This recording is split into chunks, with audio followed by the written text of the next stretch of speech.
प्रधानमंत्री मोदी आज 73 साल के हो चुके हैं। 12 सालों तक मुख्यमंत्री रहने के बाद दिल्ली की सत्ता में उनका 10वां साल चल रहा है। पीएम मोदी के जन्मदिन के मौके पर देखिए हमारी खास पेशकश, हमारा खास कार्यक्रम महानायक। मोदी ने मुमकिन कर दिया, दुनिया को अपना मुरीद बना लिया। विदेश नीति में बदलाव कर भारत को विश्व गुरु बना दिया। आंखों में आंखें डालकर बात की और चीन जैसे सुपर पावर को उसकी हद बता दी। दुश्मनों से मुकाबले के लिए सेना को हर आधुनिक हथियार से लैस कर दिया।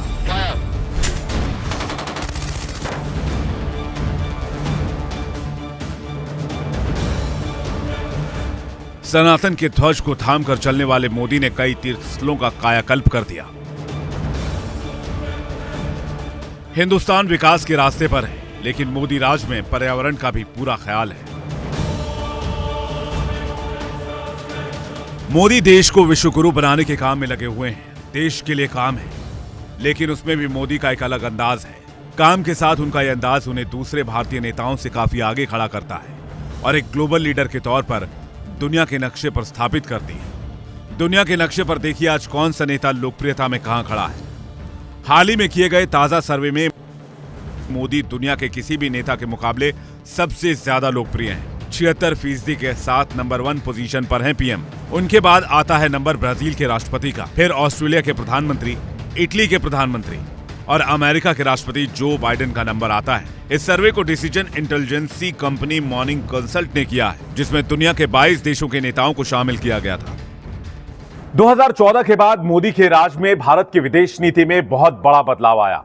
भारत की विदेश नीति पहले तटस्थ हुआ करती थी, आज भी है, लेकिन अब तटस्थ होने के साथ साथ आक्रामक भी है, जो कि साफ नजर आया रूस और यूक्रेन के युद्ध में। यूएन के दबाव डालने के बावजूद, सुपर पावर मुल्कों के दबाव के बावजूद भारत ने वोटिंग में हिस्सा नहीं लिया और भारत ने इस वोटिंग से खुद को अलग रखा, वोटिंग से बाहर रहा। भारत ने इस पूरे दरमियान, युद्ध के दरमियान ऐसे फैसले लिए जो देश के लिए जरूरी थे, इसलिए भारत की विदेश नीति नेशन फर्स्ट पर आ गई। विदेशी मंचों पर भी भारत अपनी धाक जमा चुका है। पीएम मोदी जहां कहीं भी जाते हैं, उनको जो सम्मान मिलता है वो अद्भुत है। भारत के लिए गौरव की बात है, हर भारतीय को गर्व से भर देने वाला है। मोदी के बढ़ते कद को सुपर पावर देश के नेताओं ने किस तरह कबूल किया है, वो तस्वीरों और उनके बयानों से भी जाहिर होता है। इसी महीने दिल्ली में हुए G20 समिट के दौरान कई ऐसी तस्वीरें देखने को मिली, जब दिल्ली में जमा हुए बड़े बड़े देशों के नेता मोदी के साथ सेल्फी लेते नजर आए। कुछ दिन पहले 9 सितंबर को दिल्ली में G20 कार्यक्रम में मोदी बाइडेन हाथ मिला रहे थे। उसी दौरान सऊदी प्रिंस मोहम्मद बिन सलमान वहां पहुंच गए, बाइडेन की ओर हाथ बढ़ाया। इसके बाद मोदी ने बाइडेन और सऊदी प्रिंस का हाथ मिलवाया, यानी फिर से दोनों की दोस्ती करा दी। जबकि पिछले साल जेदा में बाइडेन और सऊदी प्रिंस जब आमने सामने आए थे तो एक दूसरे से हाथ तक नहीं मिलाया था, क्योंकि चीन की वजह से अमेरिका और सऊदी अरब के बीच मनमुटाव हो गया था। ये तस्वीरें मोदी का चीन को जवाब था, क्योंकि भारत नहीं चाहता कि सऊदी अरब और अमेरिका के बीच दूरियां बढ़े और चीन को मिडिल ईस्ट में घुसपैठ करने का मौका मिले। ये मोदी की कूटनीति का ही कमाल था कि कुछ दिनों पहले संयुक्त अरब अमीरात ने India middle east Europe economic corridor का जो नक्शा जारी किया था, उसमें पीओके को भारत में दिखाकर यूएई ने एक तरह से भारत के दो दुश्मनों चीन और पाकिस्तान को क्लियर संदेश दिया कि वो अब भारत के साथ खड़ा है। ये डिप्लोमेटिक कदम भारत के साथ यूएई के मजबूत रिश्ते को दिखाता है, साथ ही अखंड भारत के संकल्प को भी मजबूत करता है। पीएम मोदी किस तरह अरब देशों को भारत के करीब लेकर आए, तस्वीरें उसकी गवाही देती हैं। इसी साल जुलाई महीने में जब पीएम मोदी यूएई के दौरे पर थे, तो वहां उनका भव्य स्वागत किया गया और यूएई के राष्ट्रपति जायद अल नहयान ने पीएम मोदी को फ्रेंडशिप बैंड बांधा था। ये मोदी और अरब देशों के नेताओं के बीच की मित्रता दिखाती है। इन तस्वीरों से चीन ही नहीं, पाकिस्तान भी खूब चिढ़ रहा है, क्योंकि मोदी की विदेश नीति का असर देखिए कि पाकिस्तान के पक्के दोस्त कहे जाने वाले अरब देश भी आज भारत के साथ खड़े हो गए। पीएम मोदी की कूटनीति अरब देशों को पाकिस्तान से दूर कर रही है और भारत के करीब ला रही है। मोदी जब विदेश जाते हैं तो भारतीयों में जबरदस्त क्रेज दिखता है, मोदी में सबको विश्वास दिखता है।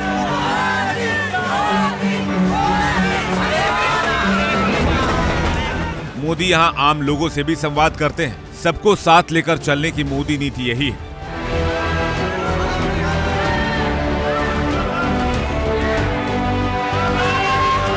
मोदी जब ऑस्ट्रेलिया दौरे पर सिडनी में कार्यक्रम में पहुंचे तो ऑस्ट्रेलिया के प्रधानमंत्री भी मोदी के तारीफों के पुल बांधते नजर आए। एंथनी एल्बनीज ने पीएम मोदी को बॉस कह दिया।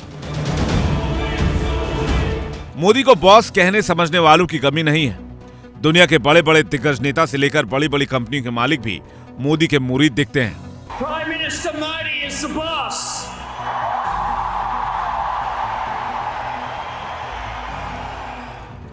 इसी साल जब पीएम मोदी अफ्रीकी देश पापुआ न्यू गिनी के दौरे पर पहुंचे तो एयरपोर्ट पर मोदी के स्वागत के लिए पापुआ गिनी के प्रधानमंत्री पहुंचे। मोदी को देखा तो प्रोटोकॉल तोड़कर उनके पैर छूकर आशीर्वाद लिए। इस तस्वीर ने पूरी दुनिया का ध्यान अपनी तरफ खींचा, क्योंकि यह घटना दुनिया के इतिहास में पहली बार हुई थी जब किसी राष्ट्राध्यक्ष ने दूसरे देश के राष्ट्राध्यक्ष के पैर छुए हों। यह पीएम मोदी की लोकप्रियता और भारत की बढ़ती साख का सबूत था। मोदी की विदेश नीति का कमाल था, जिसमें इंडिया फर्स्ट सबसे ऊपर है। भारत की विदेश नीति किसी एक मुल्क को लेकर नहीं है। भारत अपनी विदेश नीति पूरे देश के समग्र विकास को ध्यान में रखकर बनाता है। भारत अगर अमेरिका का सबसे अच्छा दोस्त है तो रूस भी भारत का अच्छा दोस्त है। भारत ने G20 समिट दिल्ली में किया, जहां दुनिया के तमाम बड़े नेता आए, तो वहीं दूसरी तरफ भारत क्वाड का भी सदस्य है। भारत क्वाड का सदस्य है तो भारत SCO में भी सदस्य है और ब्रिक्स में भी सदस्य है, जहां रूस और चीन दोनों हैं। वहीं रूस के साथ भी भारत की उतनी अच्छी दोस्ती है जितनी अमेरिका के साथ है। ये मोदी की कूटनीति का ही असर है। मोदी की विदेश नीति का नतीजा है कि अमेरिका भारतीय नेता के स्वागत के लिए सज जाता है। व्हाइट हाउस में प्रोटोकॉल तोड़ दिए जाते हैं, क्योंकि ये न्यू इंडिया की धमक है, जिसका असर अमेरिका के राष्ट्रपति जो बाइडेन पर भी दिखता है।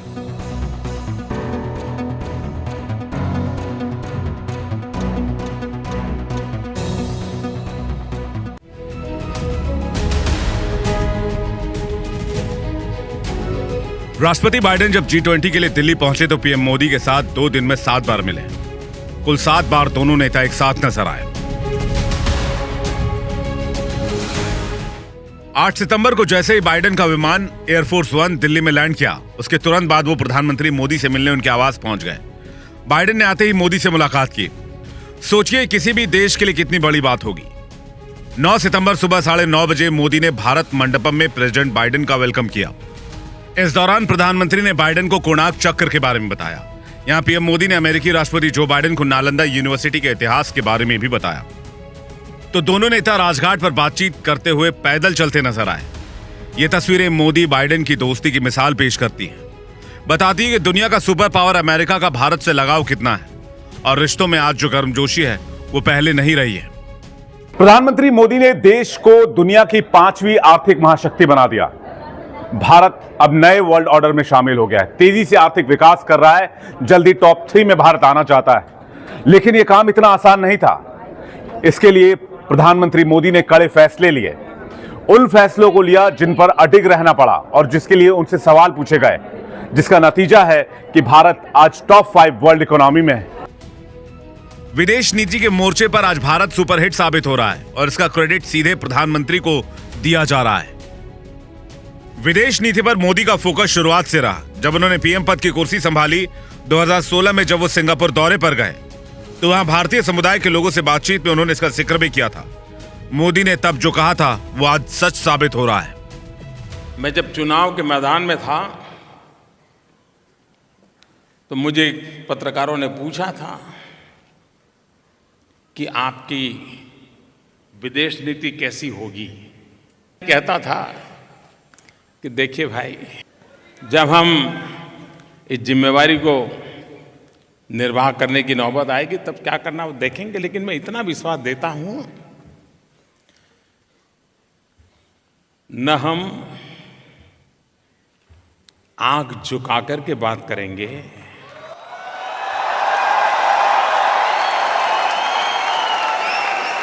और न ही हम आंख दिखाकर के बात करेंगे। हम दुनिया से आंख मिलाकर बात करेंगे। मेरे प्यारे देशवासियों, मैंने जो वादा किया था उसको निभाया है। न हिंदुस्तान आंख झुका करके बात करता है, न कभी हिंदुस्तान किसी को आंख दिखाने की कोशिश करता है, लेकिन हिंदुस्तान आत्मविश्वास से भरा हुआ है, वो आंख मिला करके बात करता है।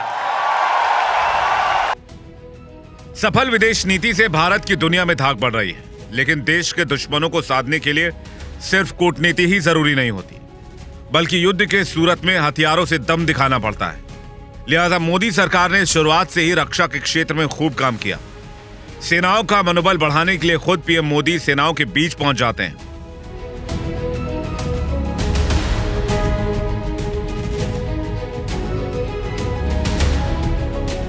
पीएम मोदी को करीब करीब हर दिवाली के मौके पर सरहद में सुरक्षा में जुटे जवानों के बीच देखा गया। उनकी हौसला अफजाई के लिए मोदी सीधे जवानों से बातचीत करते नजर आए।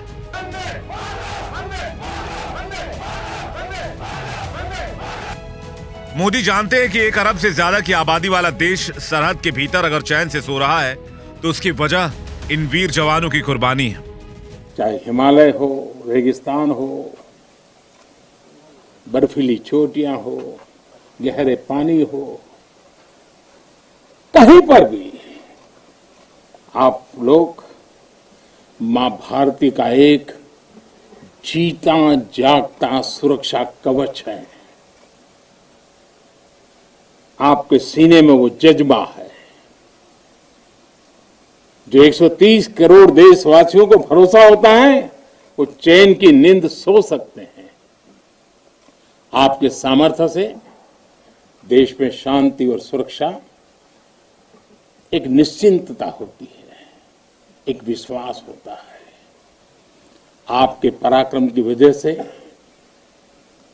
हमारे पर्वों में प्रकाश फैलता है, खुशियां भर जाती हैं, हमारे पर्वों में 4 चांद लग जाते हैं। मोदी राज में रक्षा के क्षेत्र में बेहद कम वक्त में बड़े बड़े फैसले लिए गए और दुश्मनों से मुकाबले के लिए सेना को हर आधुनिक हथियार से लैस किया गया। आज आप किसी भी मॉडर्न वेपन की बात करेंगे वो सब भारतीय सेना के पास मौजूद है, चाहे वो प्रेडेटर ड्रोन, राफेल विमान हो, चिनूक हेलीकॉप्टर्स हो, S-400 मिसाइल डिफेंस सिस्टम हो या फिर देसी aircraft carrier INS Vikrant.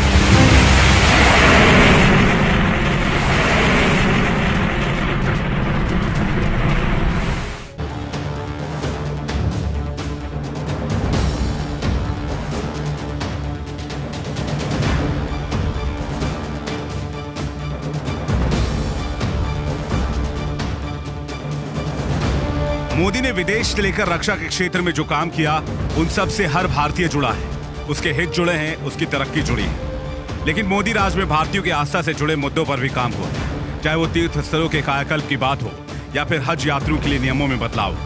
Modi सबका साथ सबका विकास के मंत्र के साथ आगे बढ़ रहे हैं। इस दौरान खुद उनकी भी धर्म और ईश्वर से आस्था की तस्वीरें सामने आती रही।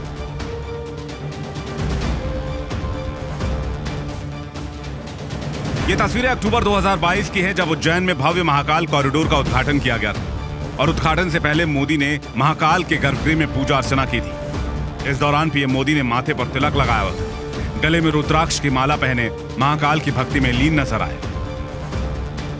सोमनाथ में विकास के कार्य नए कीर्तिमान स्थापित कर रहे हैं। उत्तराखंड में बाबा केदार के आशीर्वाद से केदारनाथ, बद्रीनाथ तीर्थ क्षेत्र में विकास के नए अध्याय लिखे जा रहे हैं। आजादी के बाद पहली बार 4 धाम प्रोजेक्ट के जरिए हमारे चारों धाम ऑल वेदर रोड से जुड़ने जा रहे हैं।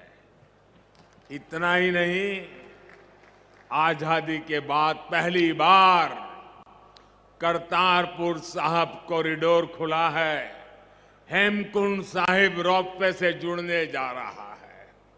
इसी तरह स्वदेश दर्शन और प्रसाद योजना से देश भर में हमारी आध्यात्मिक चेतना के ऐसे कितने ही केंद्रों का गौरव पुनः स्थापित हो रहा है।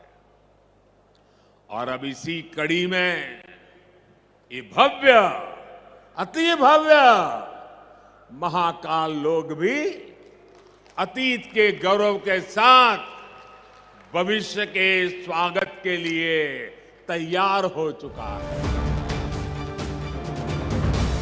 मोदी जब काशी पहुंचते हैं तब भी उनका वही भक्तिभाव नजर आता है। फरवरी 2022 में पीएम जब काशी पहुंचे तब बाबा विश्वनाथ की पूरे विधि विधान के साथ पूजा अर्चना की। करीब 20 मिनट तक पीएम मोदी मंदिर में रहे थे। पंचामृत से अभिषेक करने के बाद हल्दी, अक्षत और कुमकुम अर्पण कर बाबा विश्वनाथ से आशीर्वाद लिया था। काशी तो अविनाशी है। काशी में एक ही सरकार है।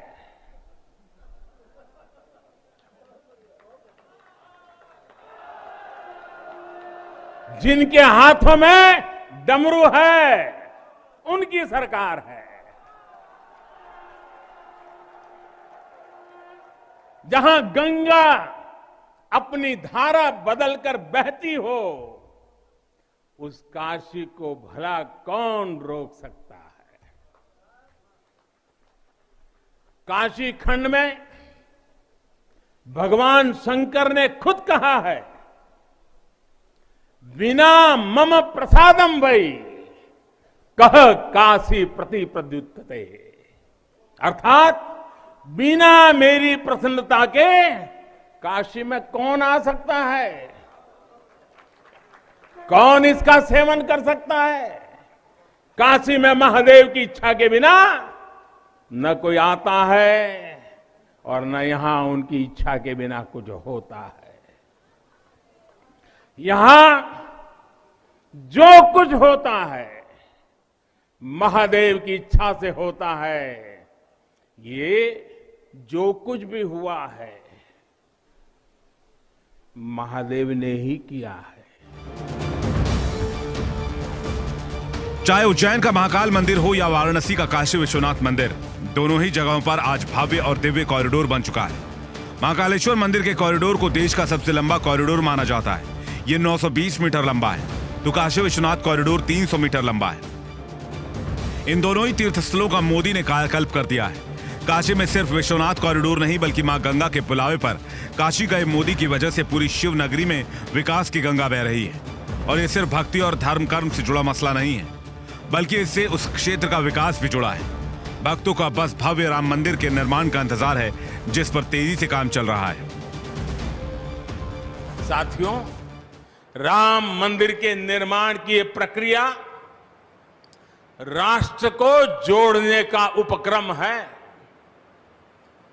ये महोत्सव है विश्वास को विद्यमान से जोड़ने का, नर को नारायण से जोड़ने का, लोक को आस्था से जोड़ने का, वर्तमान को अतीत से जोड़ने का और स्व को संस्कार से जोड़ने का।